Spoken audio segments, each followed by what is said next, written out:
I think we need to talk about the Islamisation of our politics. So we had recently, if anyone didn't notice, we had local elections, and some of the councillors that got in are just out and out Islamists. It's just another way to describe them, sort of pro-Palestinian ones. John, do you want to play that first link we've got there? So here we can see that it's just completely out in the open, unapologetic. If you scroll down a little bit, that, you know, there's 4 million of us. Let's make sure we all vote in unison. We've all got a shared purpose, haven't we? We've all got our very, very explicit sort of ethno and religious in-group. So let's all vote as one block. The thing is, that sort of it's completely explicit. It's completely explicit. That sort of message just doesn't work with the average Brit, because the average Brit is very individual. It's like, oh, tell me your tax policy, or, you know, make me agree with you on this, that, or the other thing. Whereas this, like you say, it's very much just, well, just vote Muslim. Well, it's impossible to unite the right, apparently, if you ask Twitter. That's an impossibility. Don't even try. Don't know why not. But something's got to give. Something's got to happen. Because Professor Ed Dutton, talks very persuasively about their in-groups, or all sorts of different cultures and religions, their in-group preferences, how there's just no question that if there's a candidate that's a South Asian Muslim man, your household, everyone in the household, votes for him, like Sadiq Khan, for example. Yeah. There's no question. Of course you're going to do that. But it's so crazy to me, because I'm not going to vote for somebody just because she's a woman or because she's a Christian or what have you. So I want to know that my local councillor is going to look after my area, spend, you know, the money that I pay in council tax well. And I want to know what's going on in my area. I mean, but you're doing the classic thing. You're voting on politics and identity. Right. And that's what, you know, you can see here, it's just saying, vote for whoever's Muslim, you vote for, and we all need to do the same thing and tell everyone in your family. And now the wife is maybe or the wives may be important, and the mum may be important. But it's funny, because when you actually saw them winning, it was all men in the crowds. Like, where were the families to support them? There's not. That's something that I noticed that's also very worrying. Well, I suppose you can't really do the whole classic have your wife up and give her a kiss on stage if she's doing the whole kind of Well, no, women aren't supposed to really be involved in the public square. It depends how extreme their view is. That your opinion, or is that? No, you know, shouldn't really be seen in public. Certainly, it's very modest not to have your hair covered, isn't it? I know. Yeah, it's very, very modest. You certainly shouldn't really be involved in the game of politics. It's not a woman's place. And give me your ballot paper so I can sign it and then mail it in for you. Well, that's what happens. The male head of the household will effectively vote for all the people that are registered to be able to vote in the household. And even beyond that, you might have like your local imam will vote en bloc for his community. I think it might have been Pakistan who had a female president once, but that was Benazir Bhutto, right. But that was a very well. I mean, you probably know the story better than me, but that was a very specific circumstance, wasn't it? Yeah, she was the daughter of a famous Pakistani statesman, basically. Right. But they murdered her. Oh, okay. Yeah, right. She got murdered. Yeah. So it's very atypical to see. Do you not remember Benazir Bhutto was like the darling of the BBC for a while? Right, yeah. We can have a woman in charge of Pakistan, and then she was murdered politically, assassinated, and then you just never hear the name ever again. Don't remember this? It was years ago now. It was in the early 2000s or whatever. Yeah, no, classic. So this is the result of what we were talking about in the last segment about mass immigration and sort of endless asylum seekers. Why is it a problem? People say, why do you care? What's the problem? Multiculturalism's brilliant, isn't it? Well, no.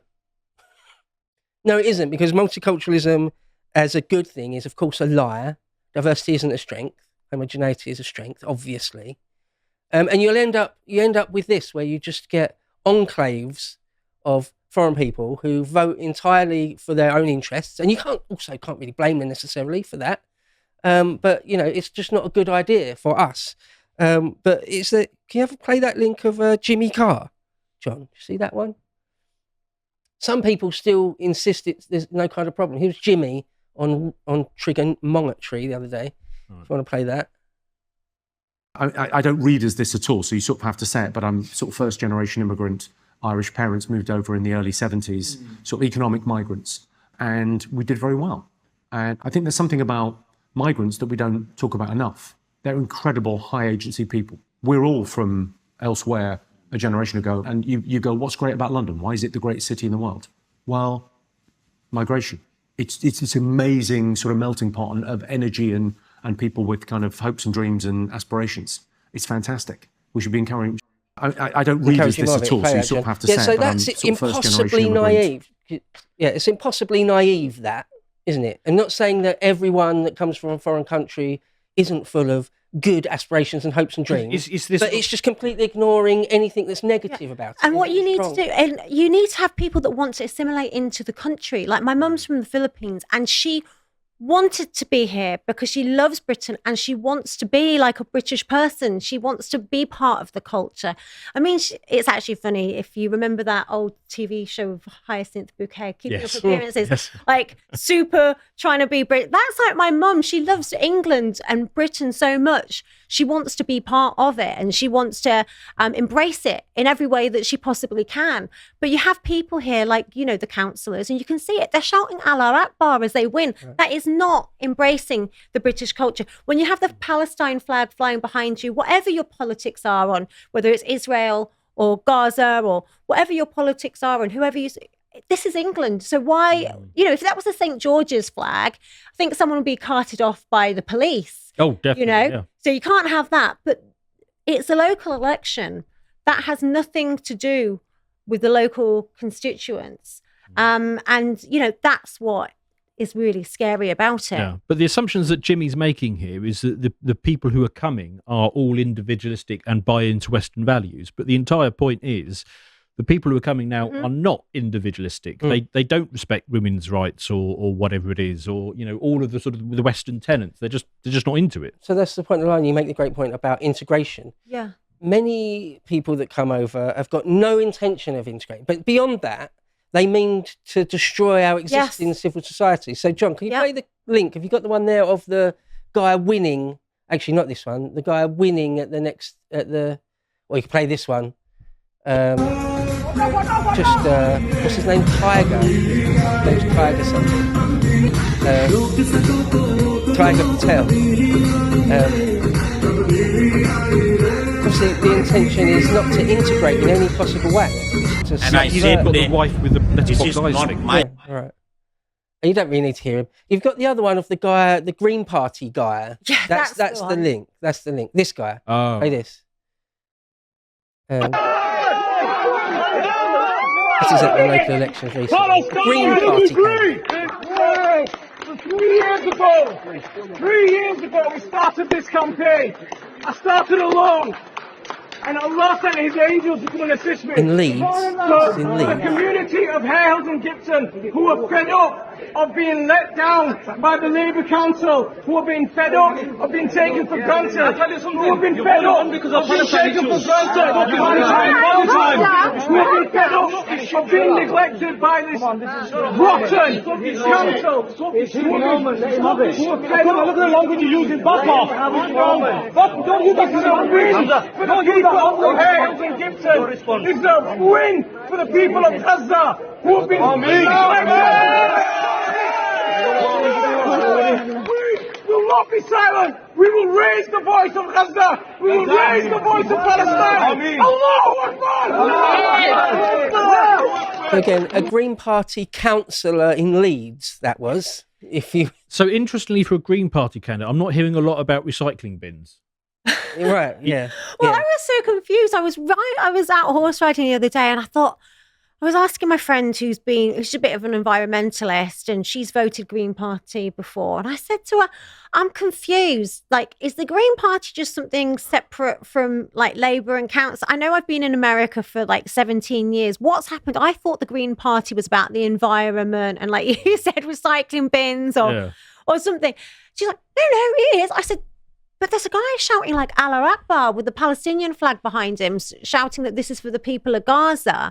Yes. Like, where am I getting it wrong? And it's baffling to me. The thing is, right, he knows the game he's playing. He knows that that green rosette is just a thinnest of thin veneers. However, it's enough to fool Western lefties. Yeah. Because they'll be like, oh, yes, it's the it's the recycling bin stuff. Whereas everybody who's voting for him, and he knows perfectly well what he's doing, it's just irrelevant. You see the woman in the background at the beginning of the clip. Like, what's going through her mind? What does she think is happening? Yeah, of course, they use sort of the Labour Party or the Green Party or the Lib Dems sometimes. It's just simply like a host. How Parasite uses a host organism. Yeah, that woman at the back there. Obviously, they've used the Labour Party till they've exhausted it in this instance. Yeah, she probably thinks she's saving the polar bears or something. Yeah. So what this is, and what the clip before of Tiger Patel, it's very much at odds with what Jimmy Carr was saying, isn't it?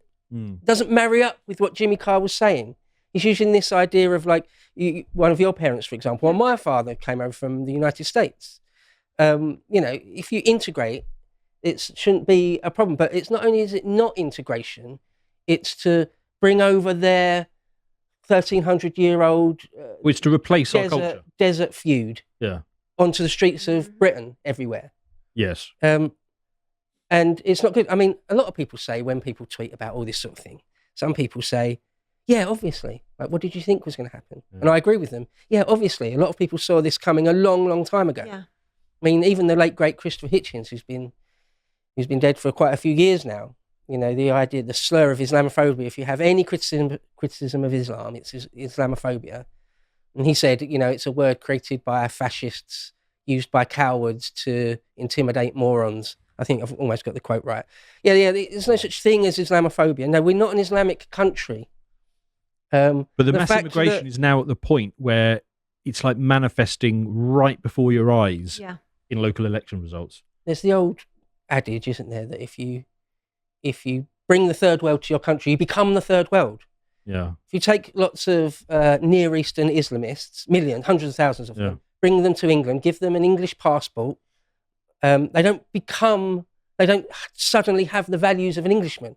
But you're telling me... No, they bring their values and their politics here, and it's extremely divisive and ultimately bloody. You're telling me the magic soil theory doesn't work? No.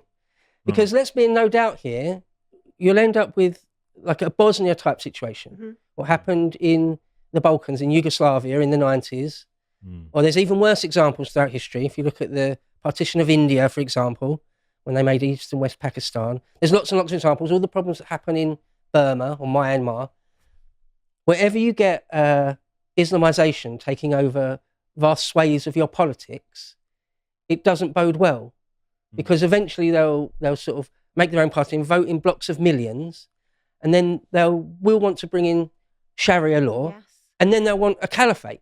And again, they're not pretending they're not. John, there was another link there earlier, the one you put in for us, where it's just on a podcast, these guys, just a podcast, where they're just openly saying we want to make a caliphate.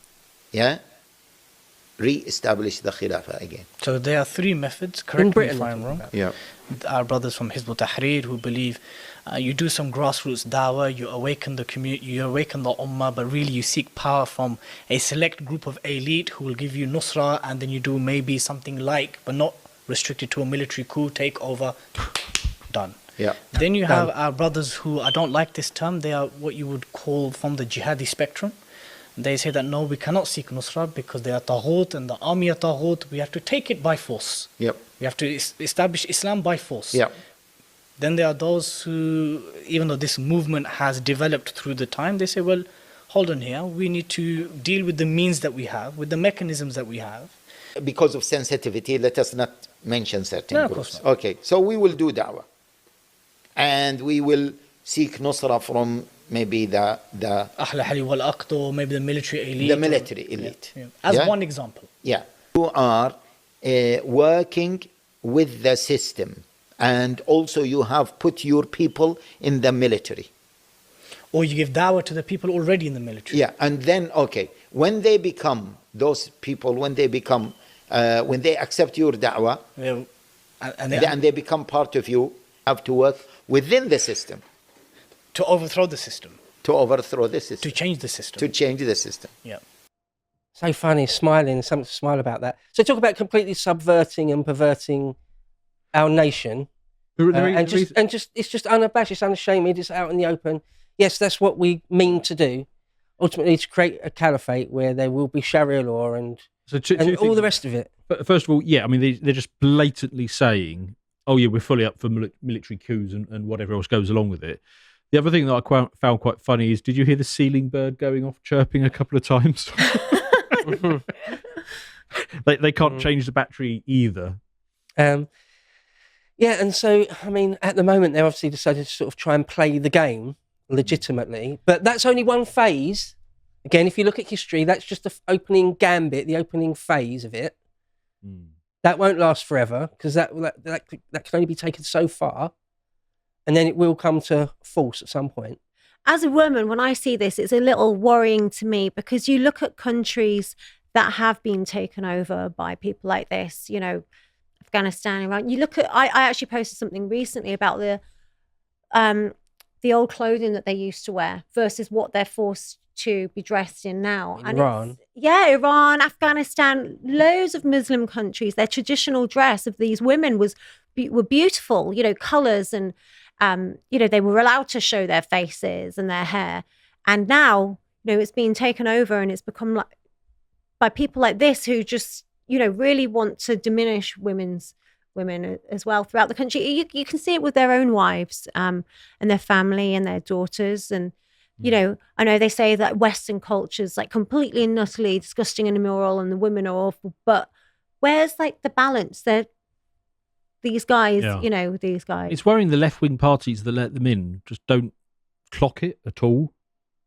And, you know, they'll say things like, well, the woman's choosing. Well, one of those, see what happens if their wife chooses not to. We've seen what's happened in Iran. You've got the morality police out beating the women and killing the women and imprisoning the women who don't want to wear a hijab. So, you know, good luck to all their wives and daughters if they try not to. There's very little choice. So, and if there is choice, it's a lot of brainwashing. Of course, it's not their choice. No, it's a theocracy from the top down. And this particular podcast is not like the only example that we've managed to somehow fish out from the darkest corner of the internet. No, they talk about it openly all the time. It's just completely, there it is, like the guy shouting at the ballot box, sort of at the count, screaming Allahu Akbar. And so, yeah, but like if you go along with what Jimmy Carr had said, that globalism, open borders, immigration in its totality is nothing more than the hopes and dreams and aspirations of perfectly peaceful people. Well, I don't know how you can. I don't know where you get the chutzpah to shield for globalism like that, when it's obviously terribly dangerous to Western values and Western culture. And there's also cultures that we really, really do not want to have in the country, like marrying off your children at 9 years old and to their cousins. And and then you have, like, you know, I read an article that says like half of Pakistanis are married to their cousins, and they account for 30% of children with genetic deformities.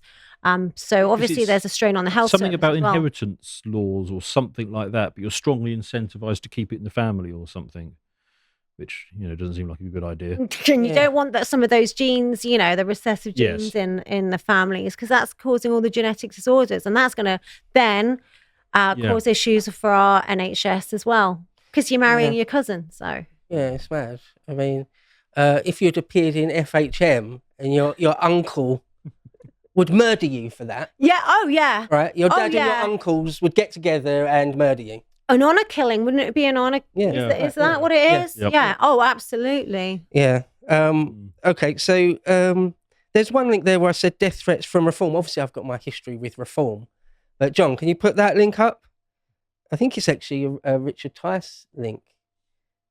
This is just one example where, just sort of openly threatening people, political candidates.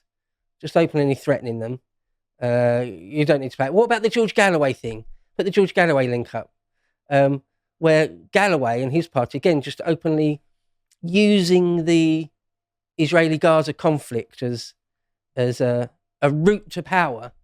You know, very cynically, in my opinion. I don't like George Galloway. I don't trust him as far as I can throw him. I think he's a very sinister individual. You don't need to be wearing that hat indoors, George, for a start. Remember when he was in Big Brother? Celebrity Big Brother, remember? Did he dress up as a cat? Yes. Or purr around? Or... He's wearing some sort of onesie catsuit thing, pretending to be a cat. Among the more cringeworthy things I've ever seen. But yeah, anyway, he was just talking about how the Palestinian conflict is essentially a thing to be exploited, a route to power. Not really in the remit of Leeds District Council. All of this only really works because we have imported massive amounts of people that are just going to vote for that purely out of their own sort of in-group preference. Yeah. Just because their community say you have to, or should, or it's just a no-brainer to them. It's just so odd to me that they're voting on a local level for something overseas. I mean, just that alone is just so bizarre to me. Like, it's a local council election. You should be voting for somebody who's going to, help your local community. And didn't Lawrence Fox, I don't know if you got it in there, but didn't Lawrence Fox make the point? John put up that Lawrence Fox tweet as well. Yeah, he made the point that, it's not just a one-off event. This is like basically every city now. Well, we got community noted on this because a couple of things he said are actually factually wrong. I had a quick check. A couple of those mayors aren't Muslim. But nonetheless, the overall point he was making is perfectly valid. Perfectly valid. For example, how many mosques there are in Britain. He said there's 3,000 and the community note said there's only 1,500. Well, there's more like 1,600 in 2017. So there'll be a lot more now. So I imagine Lawrence's number isn't all that far off the mark. I mean, 3,000 mosques in Britain. Why? I mean, we know why, but... Yeah. But the thing is, coming back to your point about Ed Dutton on the show a few weeks back, I mean, he's been saying that all politics is now going to have to be sectarian. It's going to have to be, you, for example, you cannot run a white Christian woman in London like the Conservatives did, whatever. I can't remember what her name was now, but Susan Hall. Oh yeah, Susan Hall. She obviously can't win. Yeah, right. Because she's a woman, and the voting bloc there do not vote for women. She's a Christian. They do not vote for Christians, and she's white, and they don't vote for whites. So you're going to have to run. If you want to win any city, you're going to have to run a Muslim man, because otherwise it doesn't get you the vote. Whereas the Tories have gone the other way entirely. They said, okay, we're going to put a white Christian woman to try and win a city, and then we're going to put an Indian guy to try and win the country. It's like, no, you got this backwards. It's crazy, isn't it? Well, you use the word sectarian there, and of course that's what it is. Globalism, open borders, will lead to sectarianism. That is the result of it. It's not just the food. It's not just you can get all sorts of different curries in Brick Lane and Jimmy Carr's vision of a glorious London. No, it's going to be street-level warfare. Yeah, sectarianism, right, exactly. Can you scroll down a tiny bit on that as well, John? I mean, I think there should be the same number of mosques in England as there are cathedrals and abbeys and churches in Mecca and Medina, i.e. none. But yeah, Shia there shouldn't be any Shia cults in this country. There should be none. There should be no halal stores. Do they get any recognition? I mean, are they... Does the British legal system kind of give those things a nod? Yeah, basically, yeah. I think one of the last links I had there was actually about a Sikh cult. Is that? Yeah, scroll down a bit. This is about they've got their own thing, so they can settle their own disputes in their own communities. I mean, a complete perversion of our legal system. Right. So anyway, I'm probably preaching to the choir largely here with our audience that there's a problem with the Islamization or just general subversion and perversion of our political system to the point where it will just become purely sectarian. Yeah, but I mean, your point is that hopefully other people... It's not subverting, it has been subverted. Right, yeah, it has happened. It's a fait accompli. Yeah. It's done. If you appreciated that episode from the podcast of the Lotus Eaters, you can go to lotuseaters.com to get access to all the premium content that's on the site, such as Lads Hour, this episode on the Fallout universe. If you'd like to find out what else is being put out, you can follow on Twitter at lotuseaters_com on Twitter. Thank you and goodbye.